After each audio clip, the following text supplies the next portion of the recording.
Fast food.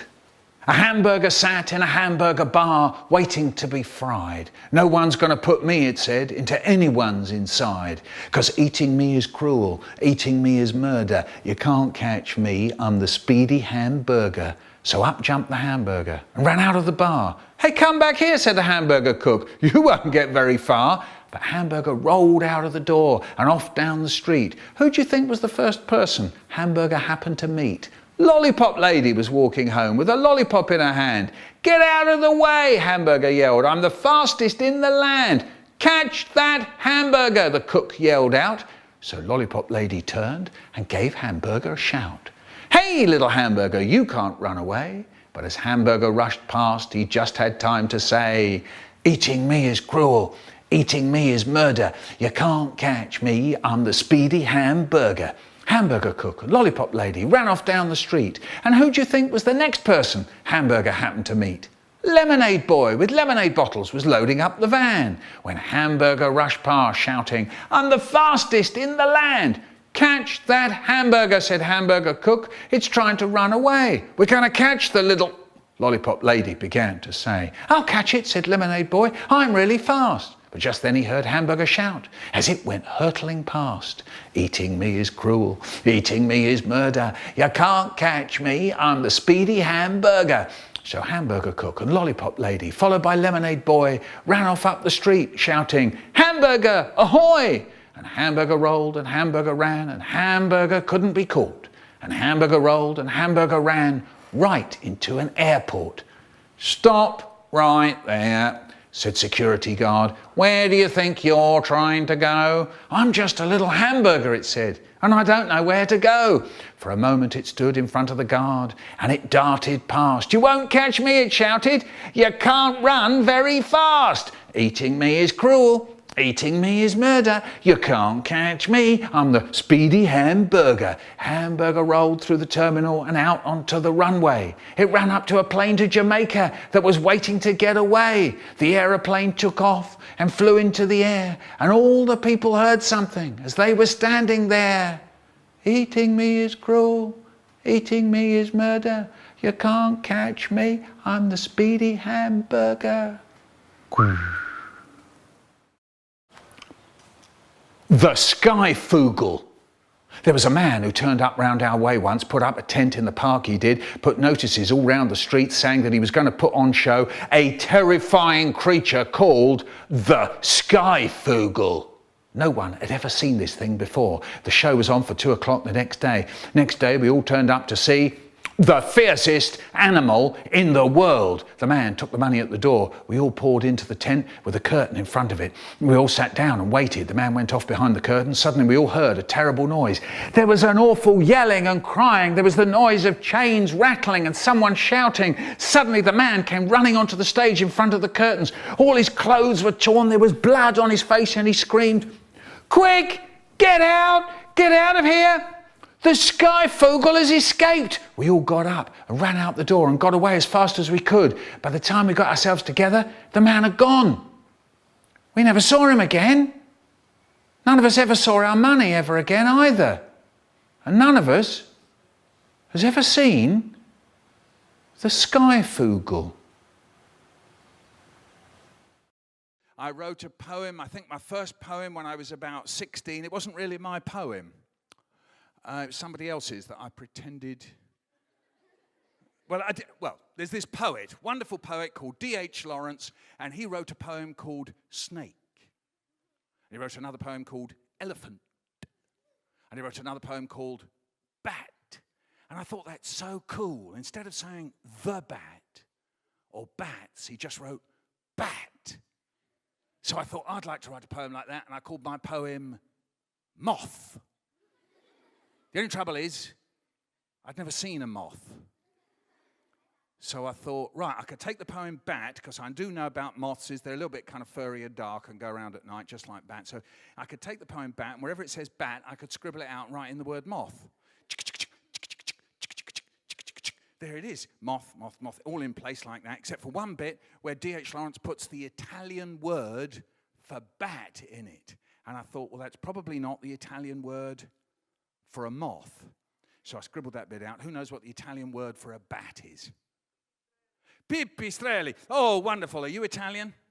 You're just pretending. That's great. Are you Italian? No? Do you know, I know lots and lots of Italian. Well, actually, it's 2 words, apart from bat. I know how to say con funghi. You know what that means? With mushrooms. Isn't that useful? I go to Italy, get out at the station, going to go and buy a ticket, go up to the man at the barrier. Con funghi. It's good, isn't it? You see, when you've got power and control over language like that. Anywhere I go in Italy, you know, you want a deck chair on the beach, you go up to the bloke on the beach. Con funghi. Anyway, that poem called Moth by Michael Rosen. It was printed in the school magazine. People looked at it and they went, this looks a bit familiar. Looks a bit like that poet D.H. Lawrence. And I went, does it? I wonder why that is. Some coincidence. So that's maybe round about the first poem I didn't write. A little boy came down to breakfast. A little boy came down to breakfast with bananas stuck in his ears. Everyone said hello to him, but he didn't take any notice. So his mum said, are you all right? But the little boy said nothing. So his sister said, are you all right? Little boy still said nothing. Then his brother noticed that he had bananas stuck in his ears. So he said, hey, you've got bananas stuck in your ears. And the little boy said, what? So his brother said it again. You've got bananas stuck in your ears. And the little boy said, what? So the boy shouted really loudly at him, you've got bananas stuck in your ears. And the little boy shouted back, I'm sorry, I can't hear you. I've got bananas in my ears. The talent show. It was gonna be the talent show at Barking Primary School. Each of us had an act to do.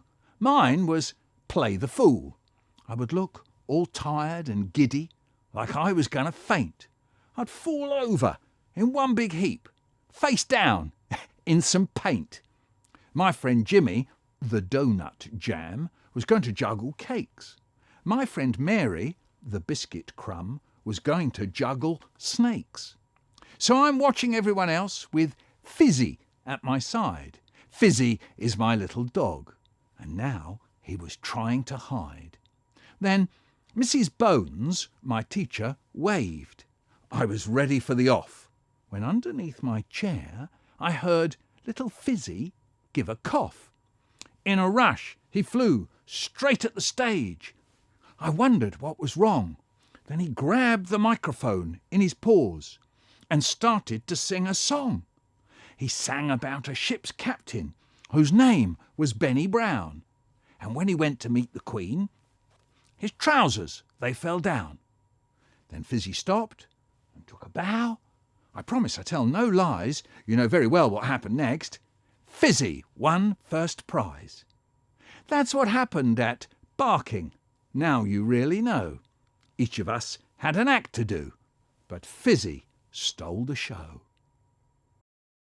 The Lone Ranger. When I was a kid, we had no TV. Just imagine that. No TV. How did we live? Then one day, the TV arrived. 2 guys brought it in. It was huge. Like a wardrobe. It was bigger than them. They struggled to get it in through the door. It was massive. Yeah, like this. Huge, huge. Only the screen was tiny. It was about as big as a slice of bread. And it wasn't colour. Do you know what it was? No, not black and white. Black and white hadn't been invented yet. It was grey and grey. And you couldn't really see what was going on. All that happened was that there were, like, smudges moving across the screen. Some of them were light grey and some of them were dark grey. Now, my favourite programme was The Lone Ranger. There was a tune that went with it. It's called William Tell's Overture. We all learnt how to sing it, going da-land da-land da-land da-land da-land da-land da-land da-land da-land da-land da-land da-land da-land da-land. The Lone Ranger had a mask. You could never see his eyes. We used to make a mask with our fingers so that we looked like the Lone Ranger, like this. At the beginning of every program, a voice said, "A fiery horse with the speed of light, a cloud of dust, and a hearty hi-ho, silver!" And a light grey smudge, that was the Lone Ranger's white horse, went across the screen. We all learnt how to say, "A fiery horse with the speed of light, a cloud of dust, and a hearty hi-ho, silver!" Then, in the program, the Lone Ranger did all sorts of good deeds, but at the very end, he would disappear. No sign of him anywhere. There would just be two people standing there, and one would turn to the other and say, "Who was that man?" And the other would say, "That was the Lone Ranger." And we all learned how to say that. We used to say it to each other in school. "Who was that man?" And the other would say, "That was the Lone Ranger." And then the music would come back.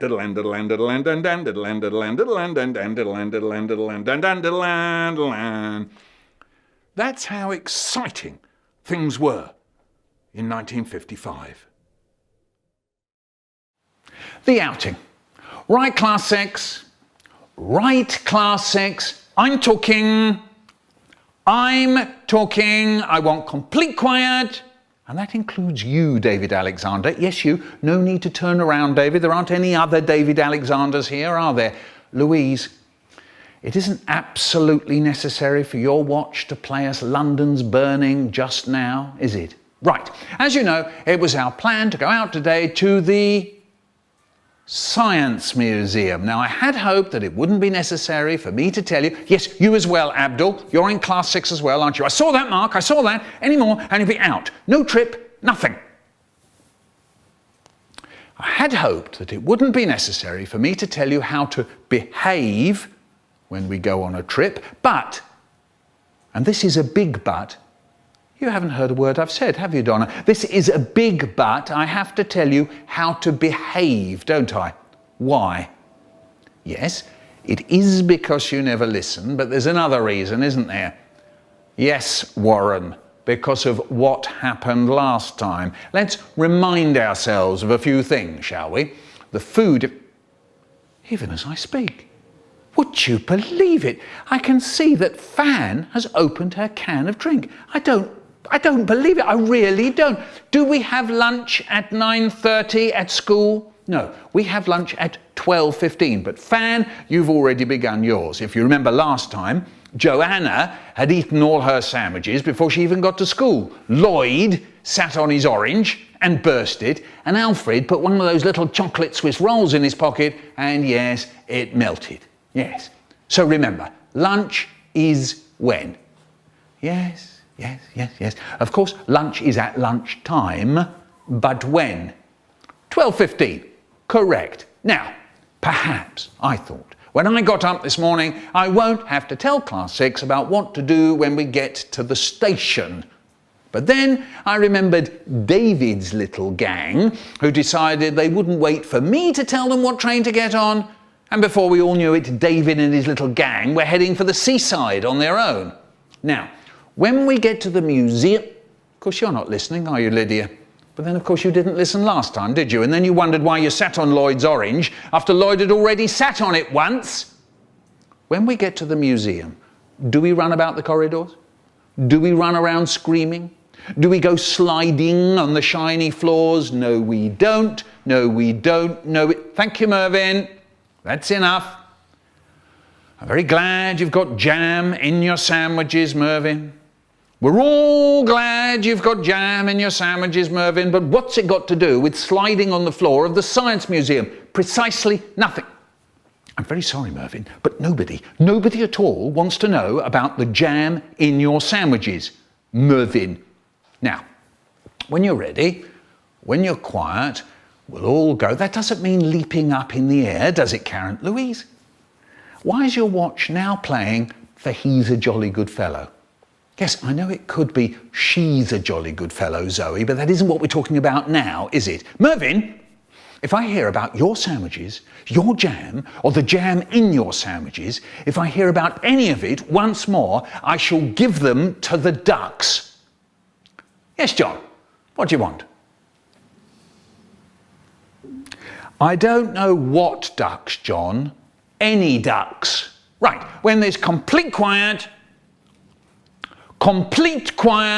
you'll find your partners and stand by the door. Oh no, not one of those, not another one of those little chocolate Swiss rolls again, Alfred. Surely not.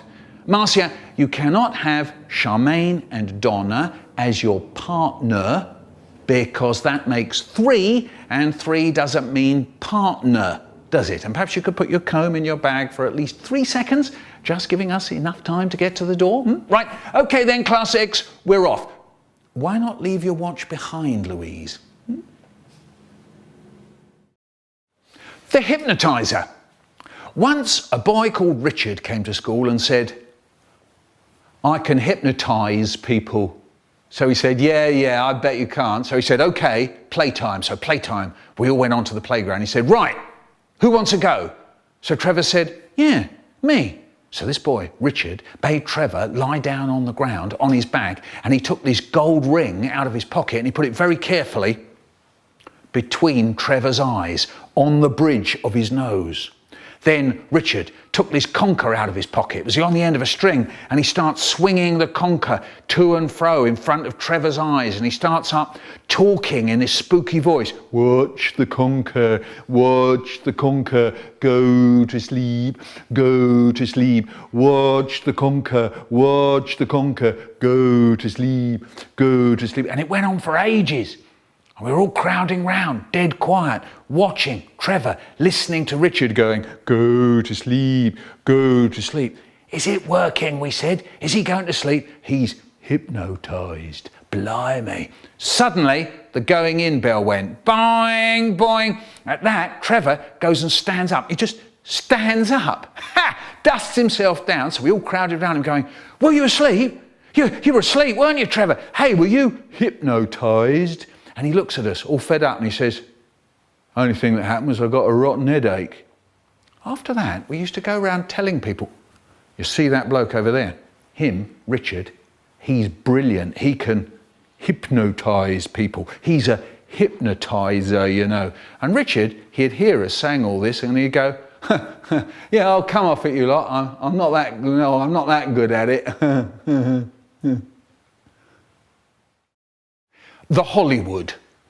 We went to this cafe and I had loads to eat. I had cod and chips. The cod was huge and there were hundreds of chips, hundreds and hundreds of them, and I ate the lot. Then Mum said, anyone want any afters? And we looked to see what there was. There was apple pie, don't like that. There was jam roly-poly, don't like that. And there was ice cream, I like that. There was chocolate, strawberry and vanilla. I was just about to say, I'll have a strawberry ice cream, when I saw something else. It said, the Hollywood. And it was vanilla ice cream, peaches, cream, chocolate sauce, cherries, trifle, jelly and strawberry ice cream. So I said, I'll have a Hollywood. Dad said, he won't eat it. They're huge. But Mum said, no, if he wants it, he can have it. Dad said, waste of money. He won't eat it. Mum said, a Hollywood, please. And we waited. Then, suddenly, it appeared on its own, right in the middle of a tray, with a little paper umbrella stuck in the top. Everyone in the cafe looked round. What's that? Oh, yeah, that's the Hollywood. Oh, yeah, that's the Hollywood, all right. And the woman put it down in front of me. The Hollywood, with a little paper umbrella stuck in the top. It was huge. It was taller than me. And I had this really long spoon to eat it with, and now, everyone was looking at me. I had to reach up to get to the cherry on the top. Got it. Oh, in the mouth. It was lovely. Then onto the ice cream. And the chocolate sauce. Dig in. That was a bit rich, but okay. Dad loves ice cream and chocolate sauce, and he's watching me, but I don't give him any. Then there was some jelly stuff, and actually, that wasn't very nice. It was horrible. And Dad said, slowing down, are you? And Mum said, leave him alone. Now I was filling my cheeks so as not to taste it so much. My hands went hot and people were looking at me. Then I got to the trifle, soggy cake, and that was even more horrible. I couldn't bear to put it in my mouth. I couldn't even put it in my cheeks. I hunched my shoulders and spat some onto my plate. I stopped eating. Dad said, "Stopped, have you?" Mum said, "Leave him alone." I said, "I don't like it very much." Dad's hand darted across the table. "I'll finish it," he said. "Oh yeah, you bet he said that." "I'll finish it," he says. And Mum turned to me and said, "Never mind, dear. I don't suppose you'll ask for one of those again, will you?" I don't suppose I will. Shram and Sheddle. There's an old shop in Islington called Schram and Scheddle. Today it's a shop that sells preposterous presents. I imagine that a long time ago it was a tailor's shop. And it went like this. Mr. Schram was the boss. Mr. Sheddle sat at the sewing machine with his foot on the pedal, sewing away. Sometimes Mr. Schram thought Mr. Sheddle wasn't working hard enough, so he shouted, "Pedal, Sheddle!" And Sheddle snarled back, "Scram, Schram!" And so it went on, day after day. Pedal, Sheddle, scram, shram. Pedal, Sheddle, scram, shram. Pedal, Sheddle, scram, shram. This is a teacher saying something about me when I come into a school. I won't introduce you, Mr. Rosen. I'll just say a few words. Good morning, everyone. Oh, I think you could have done that with a bit of a smile, couldn't you? No, don't do it again. On your bottoms, on the back row. Yes, on your bottoms. Now, we've got someone to visit us today. Someone very special. Someone who's come a very long way. Yes, and here he is. And do you know who he is? Yes? No, it's not Michael Jackson. He's in America, and anyway, he's a singer. Yes, it's Michael Rosen. And what does Michael Rosen do? He's No, Lee, a bookmaker is something very different. He's an author. Christine? No, dear, your father's name's not Author, love, it's Arthur. Well, Susan, we don't normally ask people how much money they get as soon as we meet them, do we? I'm so sorry, Mr. Rosen. They are very forthright, the children round here. Now, let's get on. This is Michael Rosen, and he writes books, and he's going to... Rashida, where are you going? Well, I'd much prefer it if you asked, and you have had all playtime to do it in, haven't you? On your bottoms, on the back row, yes, on your bottoms. Mr. Rosen is tall enough for all of you to see him. Richard, that isn't what we say if we see someone with a beard, is it? He didn't mean to be rude, Mr. Rosen, but he hasn't got a father, and he calls all men with beards hairy face. You can ask Mr. Hogan, he'll tell you. Let go of Tariq's ear. Yes, you. Who are you? You don't go to this school, do you? I'm so sorry, Mr. Rosen. We seem to have a stranger in our midst. Well, if he goes to Morningtown, then that's where he ought to be. Well, if he hasn't got a teacher today, then he ought to be at home. Well, if his mum and dad are out, then he ought to be... Well, he ought not to be here. Everybody, sit down. On your bottoms. Yes, on your bottoms. Settle down. Settle. Mr. Rollo, I wonder if I could ask you to pop into the kitchen and ask Mrs. Argyle if they could just possibly stop banging the saucepans for the next minute or so. No, David, we won't all pretend to bang saucepans, and Samantha's head isn't the saucepan that you're going to bang. They do a lot of making their own music here, you know, Mr. Rosen. On your bottoms, everyone. You've all seen David and Samantha before. All eyes to the front. To the front. Yes, the front. Now, let's all have a really nice time. And when we laugh, let's just laugh. And not do what we did when Wizzo the Wizard came. Wayne, Darren, Hong. Well, let's show Mr. Rosen we know how to behave ourselves, like sensible grown-up boys and girls. Now, Tariq's friend, where's he gone? Ah, yes. Now, you'd better come with me. I'm so sorry, Mr. Rosen, I can't stay to see you. I've got to see a mother about a girl who swallowed a marble. Her brother wants the marble back. Yes. So settle down, everyone. They're all yours, Mr. Rosen. Yes. This way, boy. What did you say your name was? Yes. I mustn't keep you any longer, Mr. Rosen. If they start banging the saucepans again, Mr. Rollo will deal with it. They're all yours, Mr. Rosen. I'm sure there'll be a very good audience. Orange juice. We get orange juice delivered to our door with the milk. On Mondays, Wednesdays and Fridays, we get 1 pint of milk and 1 carton of orange juice. So one Monday morning I go out there and there's 1 pint of milk and no orange. So I go, damn, the milkman's forgotten to deliver the orange. I love orange juice for breakfast. So on Tuesday, I got up in time to meet the milkman and I say to him, hey, you forgot to deliver the orange yesterday. No, I never, he said. Afraid you did, I said. I delivered your orange yesterday, he says. Well, it wasn't there when I came to collect it. So I got another one off him. On Wednesday, same again. 1 pint of milk, no orange. So on Thursday, I waited for him again. No orange yesterday, I said. Look, I delivered it, he says. Well, it's disappearing, I say. Someone's nicking it then, he says. And off he went. Suddenly, my mind began to think. Who is it creeping up to our doorstep? Who's getting our lovely orange juice for their breakfast? Someone on their way to work? Someone walking a dog? Someone who nips out and collects it and nips back in again and then shares it out round the family. Yeah. So I made a plan.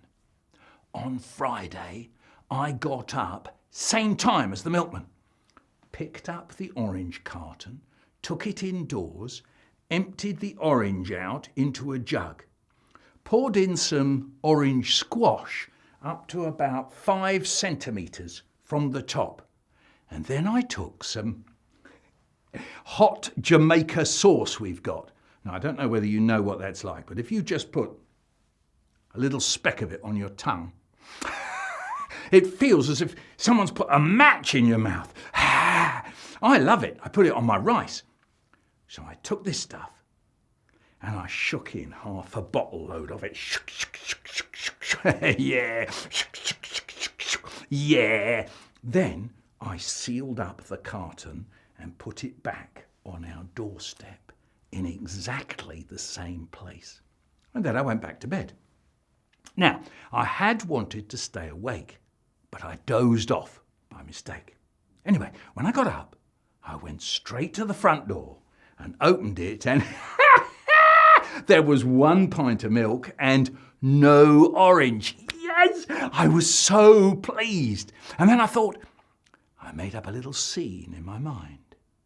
I thought maybe my orange thief is someone who nips out, nicks the orange, nips back in and shares it out round the family. So this morning, this person did just that. Gets back indoors, opens up the orange, everyone sitting round the breakfast table, pours out a glass for everyone, lifts the glass and goes, here's best wishes to those lovely people at number 11 who give us our fresh orange. Raises it to the lips, gulps and... It feels like someone's jammed a banger in his mouth. His mouth's on fire and he goes dancing round the house for the next hour, stuffs his head under the tap, fills his mouth with water and goes off dancing round the house again. He can't get rid of it. Maybe that's what happened. Maybe it didn't. Could have been a woman. Could have been a kid.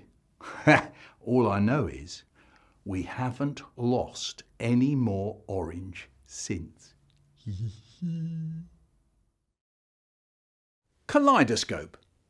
It's said that the great emperor of all emperors called for his wisest and cleverest people and told them to go away for 10 years to invent useful things.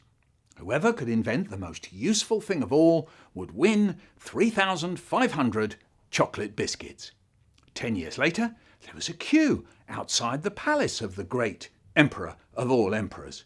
One by one, people were asked in to show their invention to the great emperor of all emperors.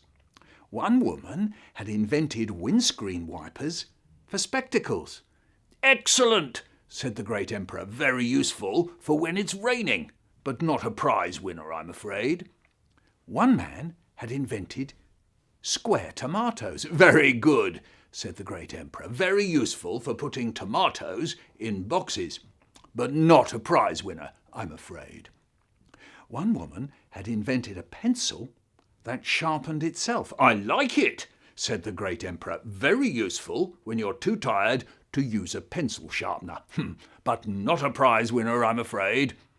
And one man had invented the Kaleidoscope. "What's this?" said the great emperor. "You look through it," said the man. "Oh, it's a telescope, is it? Well, I'm afraid telescopes have already been invented. Hard luck. Goodbye. Next." "It's not a telescope," said the man, "but you do look through it." "Well, what's the point of looking through something that looks like a telescope but isn't a telescope?" said the great emperor. "You look through it, then you twist it and move it, and before you know what's what, you find yourself saying, 'Ooh.' Or on another day you might look through it, twist it and move it, and you could find yourself saying, 'Ah.' And I have to tell you this, sometimes people find themselves saying both 'ooh' and 'ah.'" "But what's the use of that?" said the great emperor. "I asked for inventions that are useful, not some stupid little thing that makes you make funny noises. Thank you, and goodbye. Next." "Just try it," said the man. "Oh, if I must," said the great emperor crossly. And he picked up the kaleidoscope, he twisted it, moved it, and he looked through it. And when he saw all the colours of the rainbow glowing in there, and when he saw all those patterns changing over and over again, he said, "Ooh!" And then he said, "Ah!" And then as he went on looking through it and changing the patterns, he said, yes, it's very nice, but what's it for? Is it useful?" And the man who had invented the kaleidoscope said, "Well, if you think about it, it's very useful. People go all over the world to look for things like the Grand Canyon or the Eiffel Tower, so that when they see them, they'll say, 'Ooh,' and 'Ah.' With this invention, you won't have to move out of your chair. And whenever you feel like a quick 'ooh' or a quick 'ah,' you take it out, look through it, twist it about a bit, and there you are." But the great emperor wasn't listening. He was too busy looking through the world's first kaleidoscope and saying, "Ooh," and "Ah." Later, much later, the man won 3,500 chocolate biscuits. Well, that's how the story goes. It may or may not be true. Hot food. We sit down to eat, and the potato's a bit hot. So I only put a little bit on my fork and I blow till it's cool. Just cool. Into the mouth. Nice. And there's my brother. He's doing the same. Till it's cool. Just cool. Into the mouth. Nice. And there's my mum. She's doing the same. Till it's cool. Just cool. Into the mouth. Nice. But my dad, what does he do? He stuffs a great big chunk of potato into his mouth, and that really does it. His eyes pop out. He bobs his head up and down. He blows, he puffs, he yells. He even spits bits of potato onto his plate. And he turns to us and he goes, "Watch out, everybody, the potato's really hot." Gymnastics.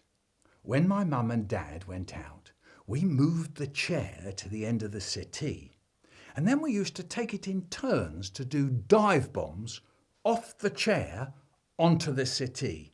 Stand by! Whee! Ka-flump! Great. Jump down onto the floor, back onto the chair. Stand by for the dive bomb. Whee! Ka-flump. Wow, did you see that one? Then we put another chair on the other end of the settee and rammed the table up close to that chair. Then you could dive bomb off the chair onto the settee, whee, ka-flump, climb onto the chair at the other end of the settee, then up onto the table, leap off the table like a red devil, yahoo, bam, onto the floor. Then we piled up all the cushions in the corner so you could go tunnelling along the wall, round the corner, back to the chair, next to the settee, jugga, jugga, jugga, jugga, jugga, and banging your feet on the floorboards, thudder, thudder, thudder, thudder, thudder. Great! I asked Haribo, Tony Sanders, Lizzie Gray and Hendy over, and all 7 of us went round. Great!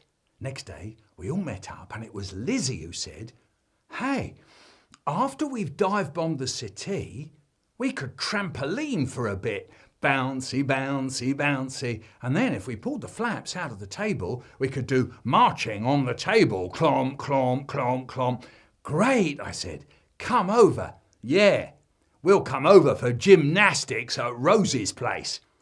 So that night, we dashed out of school, into our front room, moved the furniture around, and away we went. Stand by for dive bomb. Whee! Ka-flump! Onto the settee, trampoline, bouncy, bouncy, bouncy, bouncy, up onto chair number 2, up onto the table, march, clomp, clomp, clomp, clomp, red devil, yahoo! Bam! Onto the floor, jugga, jugga, jugga, jugga, under the cushions, thudder, thudder, thudder, thudder, and back to chair number 1. All 7 of us, great! Screaming our heads off, round and round our gymnastics course. Then the doorbell rang.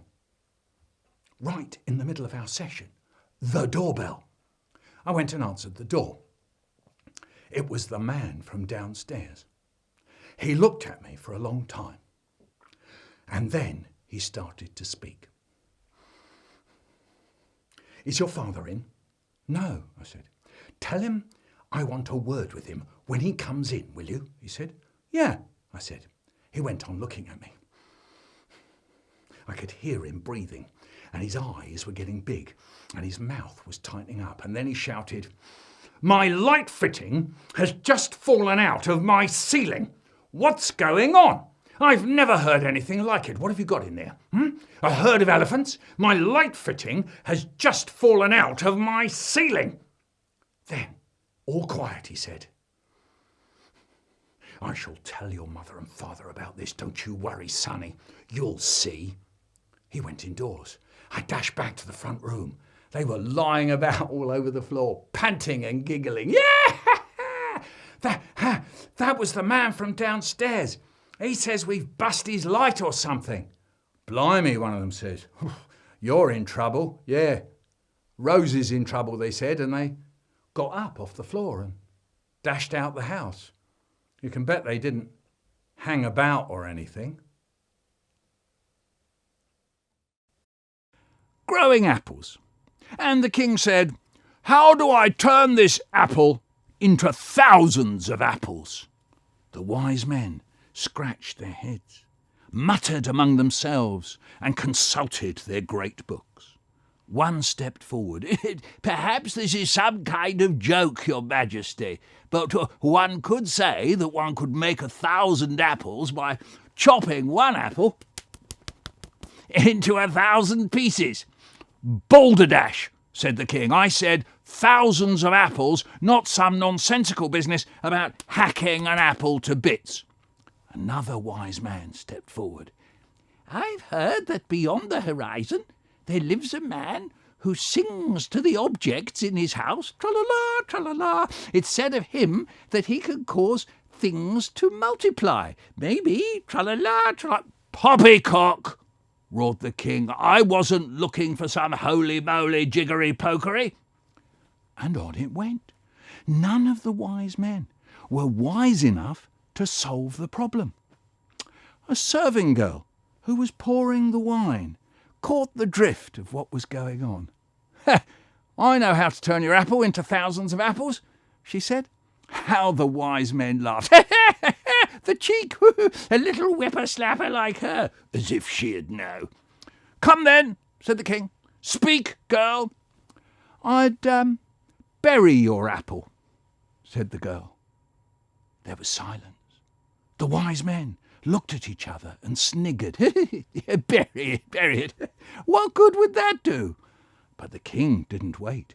You're right, young lady. Completely and utterly right.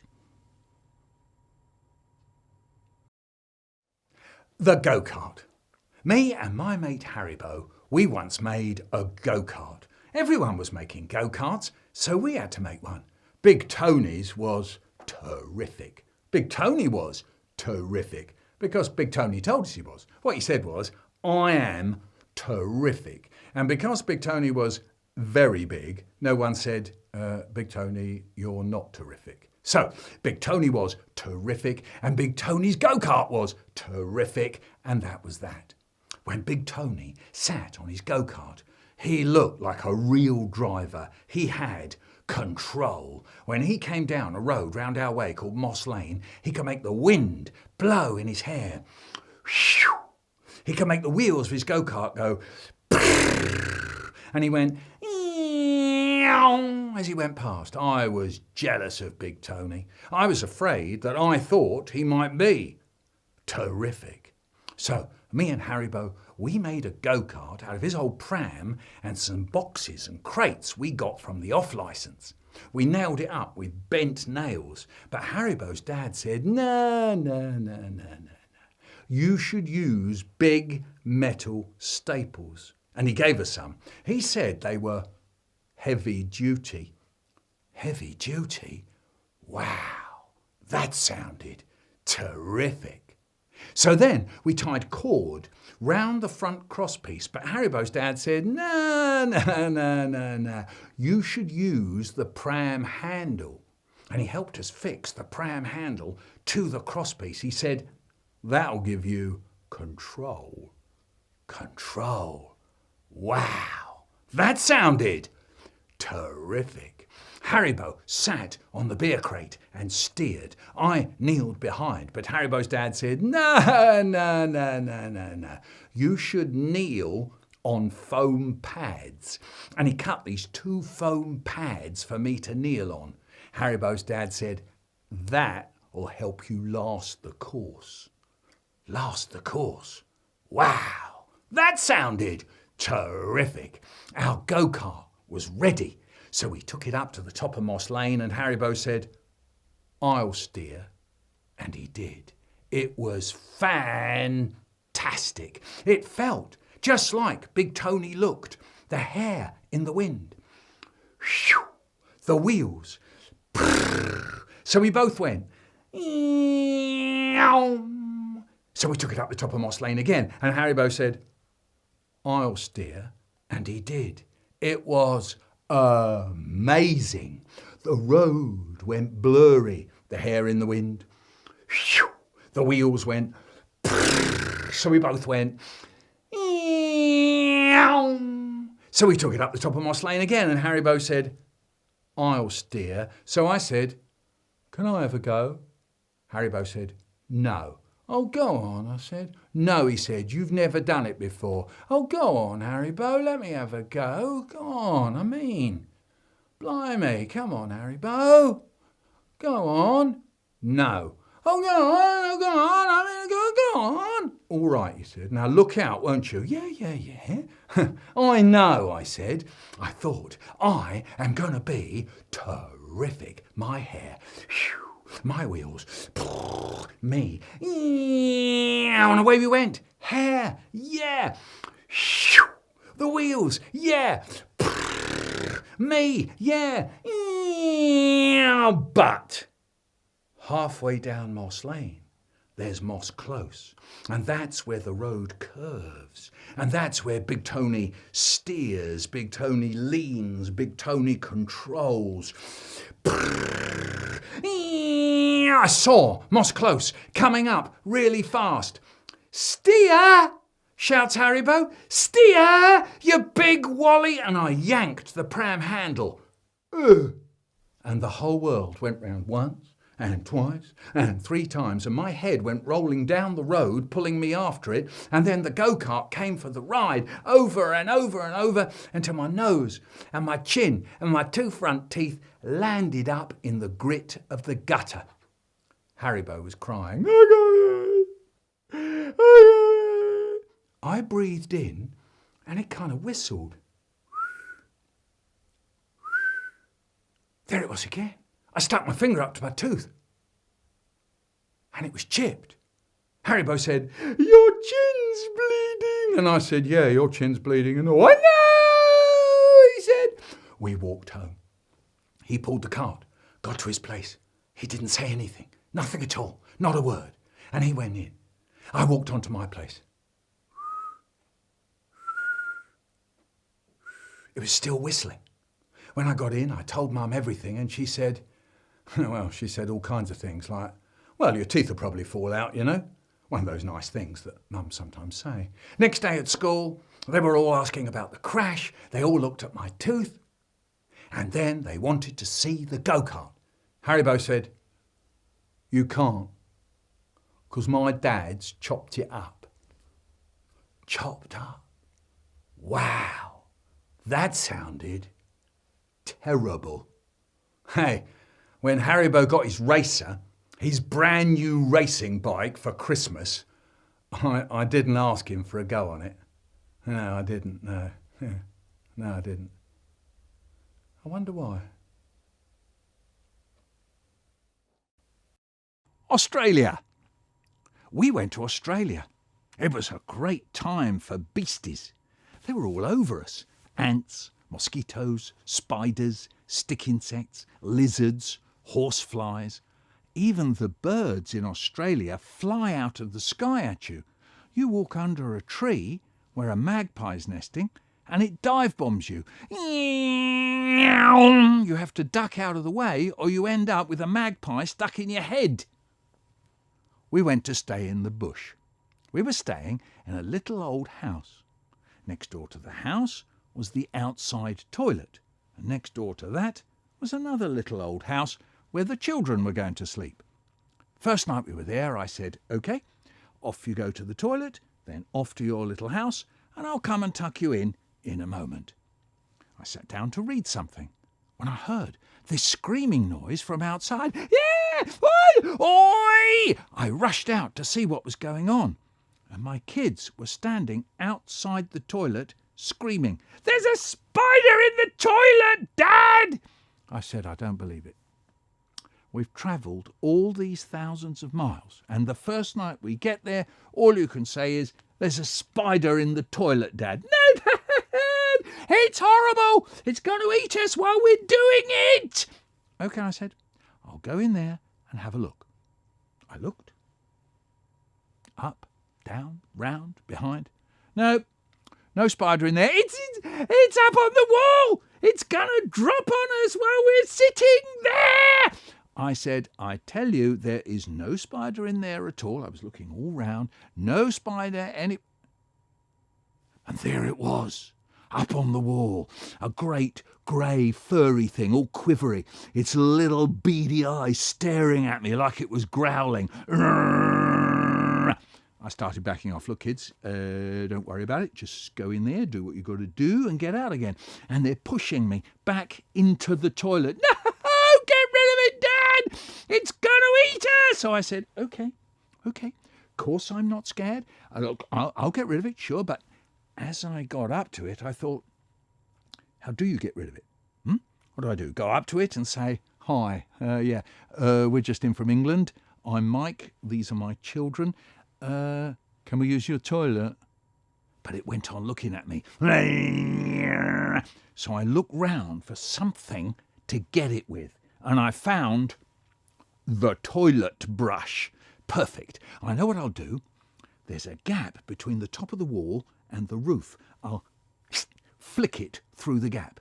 So I started out towards it, stretching out with the toilet brush. Nothing hurried, nice and easy. Don't want it to jump off the wall at me. Of course I'm not scared. I'm doing it, aren't I? It is me. Then I reached with the end of the toilet brush and flick! I got rid of it. over the top of the wall. Brilliant. I got rid of the spider. Yeah. Then I looked down at the brush. There it was, crawling up the handle of the brush towards my hand. Yeah, get off! Get off! Get off! I shook the brush like mad. Get off! That got rid of it. Whew. I don't want to be bothered like that again. Then my son Joe says, Dad, yeah, look at your foot. Why, what's the matter with it? I look down. It's sitting there on my bare foot. Yeah, get off! Get off! Get off! Whew. That got rid of it. Yeah, of course I wasn't scared. No, of course not. The next night, we were sitting around having tea, and my Eddie, now 7 years old, walks in from outside in his bare feet. Dad! Dad! Quick! Over here! There's a scorpion! Over here! Now, you know what scorpions are, don't you? Yeah, they're like little land lobsters with a tail that's a sting that curls right over from the back and wobbles about in front of them. A zing, zing, zing. And they've got two big nippers that go slicey, slicey, slicey. And I said, don't be silly, Eddie. They don't have scorpions in Australia. Do you think we would let you walk about in bare feet if we knew there were scorpions here? You could tread on one of those and next thing you know, it stings you and your foot is swelling up like a football.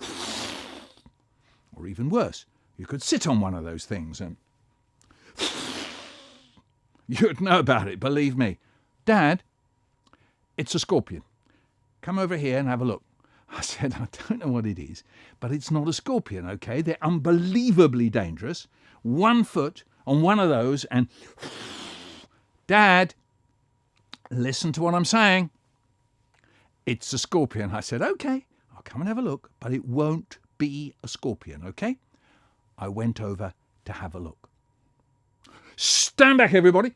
Stand back. That is really dangerous. That is a scorpion. Yeah, that's what I was trying to tell you, Dad. Nobody go anywhere near it. And I looked round for the biggest thing I could find. It turned out to be Richard Scarry's giantest book ever. I lifted up above my head and blam! Right on it. And little bits of scorpion went flying off in all directions. That wasn't very green of me, was it? Probably wrecked the food chain in the area for hundreds of years. Anyway, I swept the bits of scorpion out and I said to Eddie, lucky you didn't tread on that.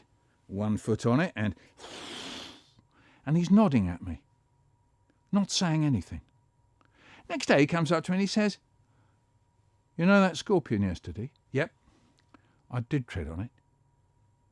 You trod on that scorpion yesterday? Why didn't you tell me at the time? And he shrugged his shoulders and said, dunno. What do you mean you don't know? I don't know. And I've never found out why he didn't tell me that he trod on the scorpion. Why couldn't he have said, Dad, I've trod on a scorpion? One day, Joe went to the shower.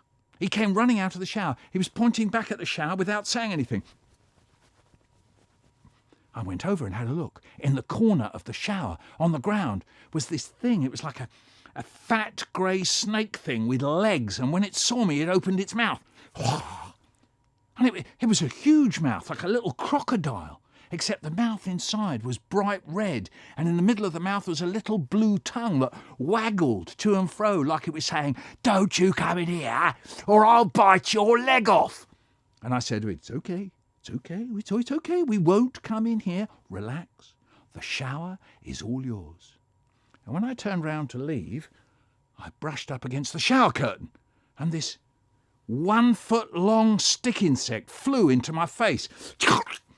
It felt like a flying hand coming for me.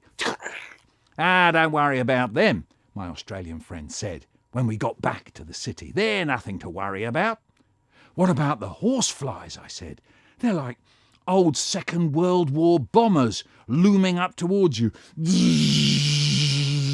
Hairy bodies, bright green eyes, and a little sharp triangle thing that they stick into your skin. Don't worry about them, they said. Lucky you didn't see a redback. A redback, I said. What's a redback? Oh, it's just a little spider with a red back. And what does it do? Bites you and kills you. You don't see many of them around, do you? I said. Oh, yeah, they're everywhere. They love outside toilets and little old houses in the bush. You just brush your hands across one of them and you know about it. A few people die of them every year in Australia, you know. Oh, really? I said. And what about those giant grey furry spiders? They're pretty dangerous too, aren't they? No, totally harmless, mate. You can kiss them goodnight every night. It's the little redback you want to watch out for. I felt all kind of weak. Our little old house and our outside toilet out there in the bush, well, they were probably teeming with redbacks. They were probably in the bed. And nobody told us. We could all have been bitten to death by hundreds of raving redbacks, all 7 of us, wiped out just like that. And we never knew. I don't like custard. I don't like custard, I don't like custard. Sometimes it's lumpy, sometimes it's thick. I don't care what it's like, it always makes me sick. I don't like custard, I don't like custard. Don't want it on my pie, don't want it on my cake, don't want it on my pudding, don't want it on my plate. I don't like custard, I don't like custard. It dribbles on the table, it dribbles on the floor. It sticks to your fingers, then it sticks to the door. I don't like custard, I don't like custard. I can't eat it slowly, I can't eat it quick. Anyway I eat it, it always makes me sick. I don't like custard, I don't like custard, I don't like custard, I don't like custard, I don't like custard. It would be great if you subscribed, that is, become a subscriber. That way you get to see when I post up new vids.